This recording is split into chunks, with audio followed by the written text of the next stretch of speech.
छत्तीसगढ़ राज्य महिला आयोग की अध्यक्ष डॉक्टर किरणमयी नायक व सदस्य अर्चना उपाध्याय ने शुक्रवार को जिला कलेक्टर कोरबा सभा कक्ष में महिला उत्पीड़न से संबंधित प्रकरणों पर जन सुनवाई की।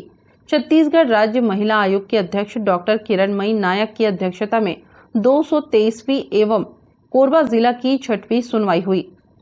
कोरबा जिले में आयोजित जन सुनवाई में कुल 25 प्रकरणों की सुनवाई की गई। सुनवाई के दौरान एक प्रकरण में 9 साल से अलग रह रहे पति पत्नी का आपस में रिश्ता जुड़ा। आयोग के समझाइश के बाद पति पत्नी अपने तीनों बच्चों के साथ रहने को तैयार हो गए। आयोग द्वारा जिला बाल संरक्षण अधिकारी को 1 साल तक निगरानी का आदेश देते हुए प्रकरण नस्तीबद्ध किया गया। इसी प्रकार एक अन्य प्रकरण में आवेदिका आरक्षक है, जिसने 2 आरक्षकों के खिलाफ शिकायत दर्ज कराई थी और सुनवाई में आवेदिका सूचना मिलने पर भी अनुपस्थित रही। अनावेदक गणों द्वारा एफआईआर दर्ज होने के संबंधित दस्तावेज पेश करने पर आयोग में प्रकरण चलाना संभव नहीं है। इस वजह से प्रकरण नस्तीबद्ध किया गया। कोरबा में हमारी लगातार 6वीं जन सुनवाई है। 3 साल का मेरा कार्यकाल समाप्त हो गया है और ये दूसरा कार्यकाल चालू हो गया है। और इस पूरे कार्यकाल में जो जन सुनवाई की संख्या है आज 223वीं जन सुनवाई है। कोरबा में आज हम 25 मामले लेकर के उपस्थित हुए थे और सबसे पहला मामला जो सुनवाई किया उसमें बड़ी खुशी की बात है कि 3 बच्चियों के साथ मां को उसके परिवार और ससुराल ने स्वीकार किया है और सुलहनामा हुआ है और एक घर जोड़ने का काम आज किया है। वहीं दूसरी ओर 2 बच्चों के माता पिता के बीच हमने सुलह की कोशिश किया, पर उनके बीच आपसी मामले इतने चल रहे थे कि वो उनके सुलहनामा संभव नहीं हो पाया है। मैं बार बार कोशिश करती हूँ कि जहाँ बच्चे हैं पति पत्नी के बीच में, वहाँ पर सुलहनामा हो ताकि बच्चों को माँ बाप दोनों का प्यार मिले, क्योंकि माता पिता का डिवोर्स होता है, बच्चों का डिवोर्स नहीं होता है। इसलिए हमारी नैतिक जिम्मेदारी भी है कि हम यहाँ पर परिवार में सुलह कराने की कोशिश करते हैं। आज कई मामले हमारे नस्तीबद्ध इसलिए करने पड़े कि आवेदिकाएं उपस्थित नहीं थी और आवेदिकाओं ने न्यायालयों में मामले अलग दायर कर रखे थे और आयोग में भी। तो आयोग में जब मामले अदालतों में चल रहे होते हैं तो फिर हम उसकी सुनवाई नहीं करते हैं। आज अनूपपुर से पक्षकारों को लेकर आए थे, भोपाल से पक्षकारों को लेकर आए थे, पर आवेदिकाओं ने आने से इनकार कर दिया, इसलिए प्रकरण हमें नस्तीबद्ध करने पड़े। देखिए, आवेदिकाओं से मैं ये कहना चाहती हूँ कि यदि आप एफआईआर दर्ज कराते हैं तो आपको एफआईआर दर्ज कराने के बाद ज़्यादा सक्रिय रूप से उस अभियुक्त को सज़ा दिलाने के लिए अलर्ट मोड में रहना पड़ेगा। आप कोशिश करें कि पुलिस थाने से उस चालान की कॉपी लें।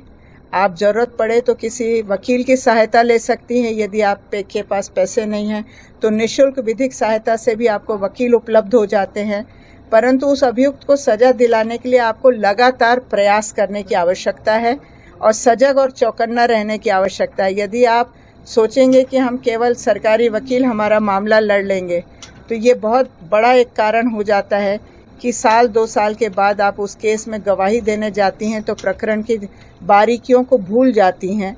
तो इसलिए मेरा अनुरोध है कि जो भी महिलाएं पुलिस में एफआईआर दर्ज कराती हैं वो अपने लिए कोई ना कोई एक जिम्मेदार वकील जरूर रखें। नहीं, देखिए, मामले आ रहे हैं इसका तो हर एक का इंडिविजुअल कारण होता है।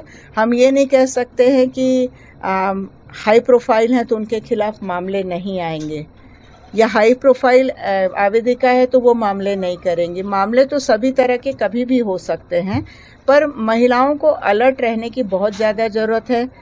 चुपचाप किसी भी अत्याचार को सहे नहीं, ये बहुत ज़रूरी है और ये एक अवेयरनेस आनी भी ज़रूरी है। और हम आप सभी मीडिया के साथियों के माध्यम से जो मैटर जाते हैं उसमें हमारी यही अपील होती है कि महिलाएं अपने अधिकारों के प्रति लगातार सजग रहें। ये आंतरिक परिवार समिति के मामले कहते हैं इन्हें, पहले इन्हें विशाखा गाइडलाइन कहा जाता था।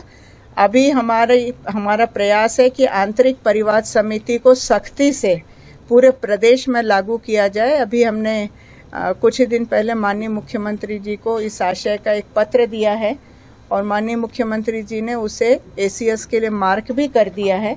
तो मुझे लगता है कि बहुत जल्द ये एक स्ट्रिक्ट गाइडलाइन के रूप में लागू होगा और सभी जिला कलेक्टर और एसपी को इसे सख्ती से लागू करने की प्रक्रिया शुरू करनी पड़ेगी। देखिए अब ऐसा शिकायत पेटी यदि वो नहीं रख पा रहे हैं तो उसके पीछे मैं अपनी एनर्जी जाया नहीं करती, क्योंकि महिला आयोग में हमारे पास आवेदन आ जाते हैं। हमने महिला आयोग का व्हाट्सएप कॉल नंबर दे दिया है। हमारे पास ईमेल से भी शिकायतें आ रही है, व्हाट्सएप पे भी आ रही शिकायतें, रजिस्टर्ड डाक से भी आ रही हैं और नॉर्मल डाक से भी आती है और बाई हैंड भी आ जाती है। और हम जहाँ पहुँचते हैं वहाँ पर भी हमारे पास लोग शिकायत लेके आ रहे हैं और हर तरह की शिकायतें आ रही हैं, चाहे तहसीलदार के खिलाफ हो, चाहे कलेक्टर के खिलाफ हो, एसपी के खिलाफ हो या जजेस के खिलाफ, हर तरह के मामले की सुनवाई हम कर रहे हैं। आंतरिक समितियों का गठन नहीं होने पर जुर्माने की कार्रवाई होगी? जी, ये जुर्माना जो है 50,000 तक का, ये लगाने का क्षेत्राधिकार कलेक्टर के पास है। इसलिए हमारी कोशिश है कि सभी जिला कलेक्टर आंतरिक परिवाद समिति के ऊपर सख्ती से कार्रवाई करें। नमस्ते कोरबा न्यूज के लिए अजय अग्रवाल के साथ ममता साहू की रिपोर्ट।